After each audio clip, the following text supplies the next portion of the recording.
हे गंगा मैया, आज बुझा गइल कि तोहरों में कोनो शक्ति नहीं के। का एगो नागिन के डसल तू हमार आदमी के बचा नहीं खुद सकत। अगर तारा में शक्ति रहित माई तो हमार सुहाग बच जाई, लेकिन तारों के देख लेनी, तारों में कोनो शक्ति नहीं के। न तो तारा आगे एगो नागिन के का औकात बा गंगा माई, का औकात बा। अगर अगर हमार सुहाग हमरा मेरी ना लौट के आई तो हम अपन यही गंगा में जान त्याग दे माई, तोहरे गोदी में। माई तोहर जल त था माई, लेकिन हमरा के पार कर हे माई। तू दुनिया के महतारी हऊ, ओ सही हमरो महतारी बाड़ू। हर झर झर लोर झरे, अरे अवतारो आई ये विधाता हो।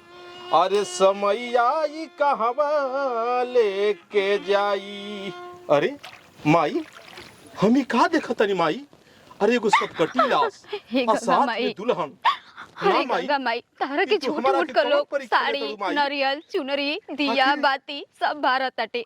अरे आज के बाद तू खाली एगो पानी बहतारू, तारा में कोनो शक्ति नहीं के माई, कोनो शक्ति नहीं के। तू काहे इतना बिलख बिलख के रोवताड़ू बेटी?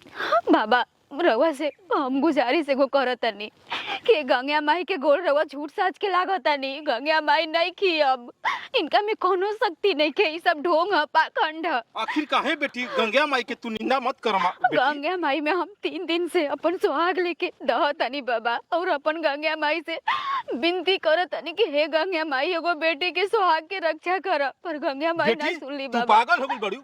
अरे मरल कोई आदमी जिंदा हो सकला बेटी? अरे हम तो सुन ले बानी कि देवी देवता में इतना शक्ति बा, इतना श्रद्धा बा कि कुछ भी हो सकता, लेकिन अब हम जान गए नहीं कि गंगा माई में कोनो शक्ति नहीं के।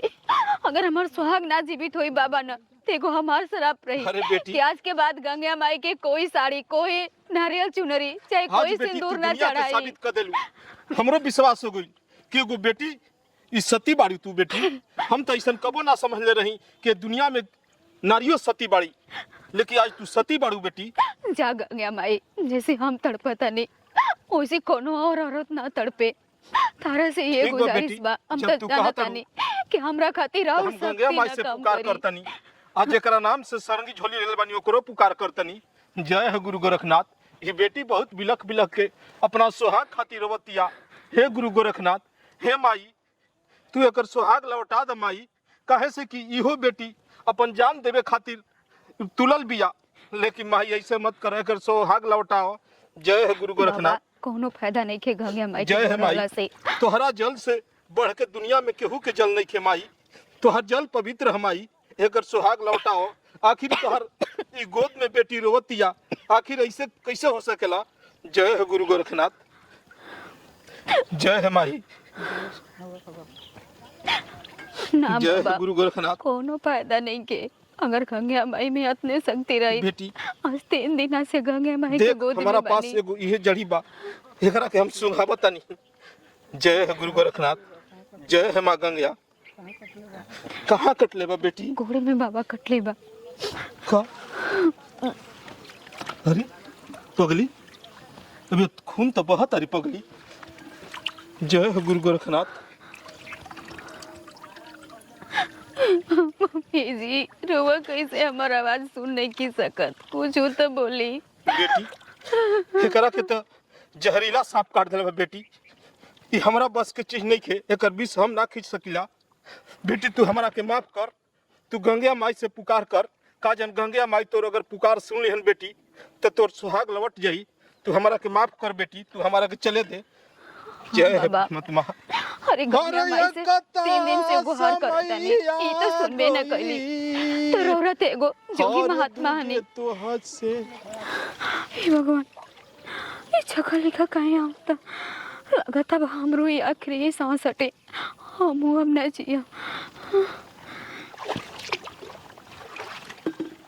तू चुप रह बाबूजी, एकदम अपने आप के कंट्रोल कर। तू ही देह छोड़ दे, बता हमार का हाल होई बाबूजी। अपने हाथ से तुम अपना लड़का के तू इतना रो परवाह करी। रात रात पतो अभी चल गई बेचारी। अब हम दुनिया में कैसे मुंह दिखाई बकर माई बाबू यहाँ का हम जवाब दे। हमने के बारे नहीं जानू, तू सोचा पतो कितना लकी बिया कि तारा बेटा के संगे अपन जान त्याग देलक, साथे साथे चल गई। बताओ, तू अपने आप के कंट्रोल कर। अब द्वार पर आदमी बावन, उ लोग के भी देखे के बाद, संभाले के बाद, फिर छोटका भी भैया देखी तू हो ना, तू ऐसे करबा तू हो ना उतना रोई। बतावा, ओकर भाई हो तो ओकर ना बुझाई। भाऊजी तारा ऐसन करे के बा कि बाबूजी के भैया के कबो याद मत आवे। निकायसन कबो कहले बानी जाजी बताई आज हमरो करे। चलो बाबूजी बहरी केलियो सब रहता कनियानु के बाल्टी में तू शरबत घोरा, सब आदमी के पियावे के परवाह को कैल बड़न जा। बेटी उठा, देखा तार माई आ गईली। बेटी अरे बाप रे बाप, अरे ये हम कहाँ धाम के लागल बनी। तू कही ना बेटी, तू अपन माई के गोद में बाड़ू। अरे अरे गंगा माई, गंगा माई गोल लगा तनी हमरे के आशीर्वाद द गंगा माई। अरे कितना दिन से तारा के गोरावत रही, मनावत रही माई। कौन ऐसा हमरा से भूल हो गई रहे कि आज 3 दिन आले हम यहाँ के लेके तारा गोद में बनी, फिर भी माई हमार बोली सुने में काहे इतना देर कर दिलू। बेटी तू बेहद प्रयास करा ताड़ू और हमरो के बिंडमना में डल ले बाड़ू। अरे मनुष्य के जितना दिन के जीवनी रहेला वो उतने दिन जिएला। हाँ माई, तुहार इतना तपस्या कइला से, हमरा कितना पुकारला से हम कुछ नहीं कर सकत। माई तुहार के जितना जिंदगी रहे वो जी चुकल बाड़ा ना माई। अगर यहाँ के उतने बड़ जीवन रहे तो हमरो जीवन समाप्त कर दो। ना बेटी। अरे जौना औरत के दुनिया में संसार में ओकर सुहाग ना होके ओकरा के संसार जिए ना देवेला माई। शायद तू ये भूला ताड़ू कि मनुष्य के जीवन से, केहू एक मनुष्य के गइला से जीवन खत्म ना हो जाला। लेकिन हमार अरे हो जाई। मनुष्य के जीवन त ये धरती लोग के सुख भोगी खातिर मिलल बा और तू ये धरती लोग के सुख से वंचित होकर चाहताड़ू बेटी। माई अगर थोड़ा से भी हमार भक्ति में, श्रद्धा में कोनो कमी भइल होके तो माई क्षमा करा और हमार सुहाग लौटा दा माई, न तो हम जीवित ना रहम। बिंडमना में डाला ताड़ू ना हम माई। नहीं कर सकत काहे से कि तोहर पति के एगो इच्छाधारी नाक कटले बा। अरे माई उना के कहा औकात बरौरा सामने, लेकिन माई रौरा का सोचे तनी कि रौरा हमार पति के जीवित ना करम, हम खुशी खुशी अपन जीवन व्यतीत करम ना माई, कबो ना। अगर रौरा में हम बुझा गल कि कोनो शक्ति नहीं के झूठो फूल माला, औरत लोग साड़ी लूंगा और सिंदूर से टीके ली, सब झूठ बा। रौरा में कोनो श्रद्धा शक्ति नहीं के। अरे जाई माई, अब का करे आइल बनी ये जुगवा जब हमारा पति के जीवित नहीं की कर सकत, रौरा हमारे कोनो जरूरत नहीं के।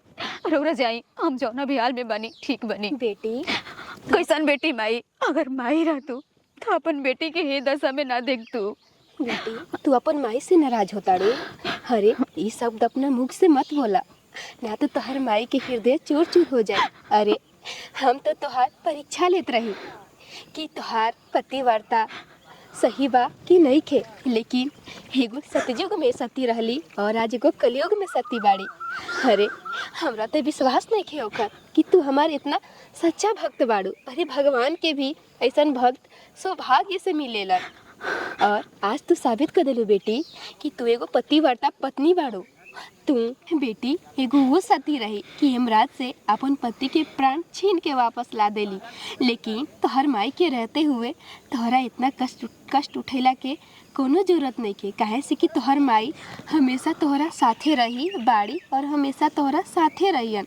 काहे से कि तू हमरा गोद में आइल बाड़ू बेटी, और जौन बेटी अपन माई के गोद में आ जाओ ओकरा के हम निराश कैसे कर सकतानी बेटी, कैसे कर सकतानी। आज हम तोहर पति के प्राण वापस लौटावतानी बेटी, वापस लौटावतानी। का माई सच में हम कहीं सपना तो नहीं के देखा सब हकीकत तहानु। अरे अरे अरे यहाँ के हाथ डोला तटे। अरे रउआ सच में, करोरा सच में। माई माई, गंगा माई तू कहाँ चल गलू? गंगा माई, हे गंगा माई, हम जौन भी कहनी अरे हम कहाँ हमरा से गलती हो गई बा माई, हमरा के क्षमा कर दो। हम बहुत बड़ गलती कर देले रही, हमरो ना पता रहे कि तारा में इतना शक्ति बा माई।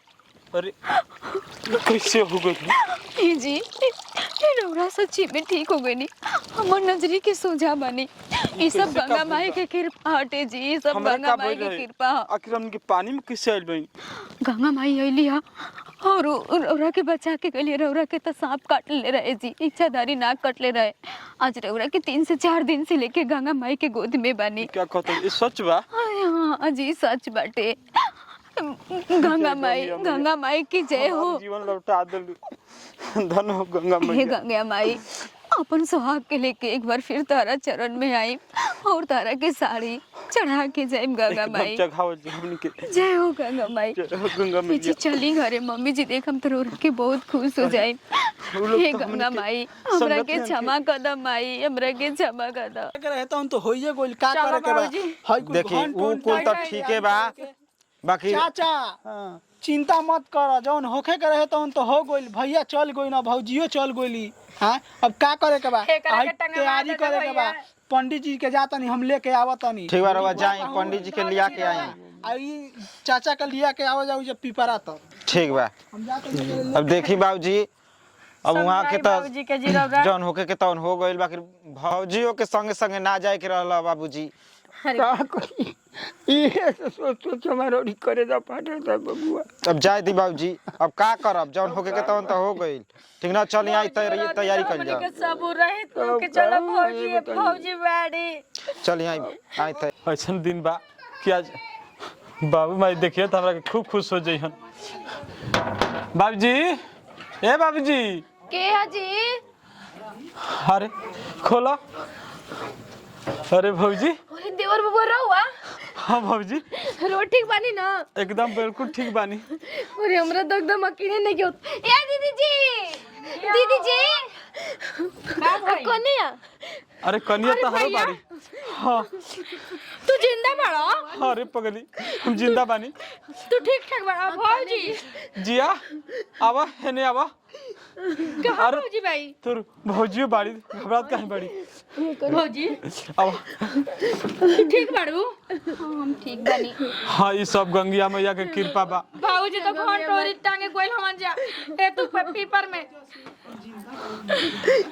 देख दीदी, इनकरे वजह से तो हम जिंदा बानी, ना तो कबो ना सोच रहे कि हम लौट के आई। ऊ कैसे भैया? अरे इनकरे कृपा बा, इ गंगा मैया के गुहार कइले बाड़ी और तब तक गंगा मैया प्रकट भइल बाड़ी इनकरा के सामने, और हमरा के जिंदा कइले बाड़ी।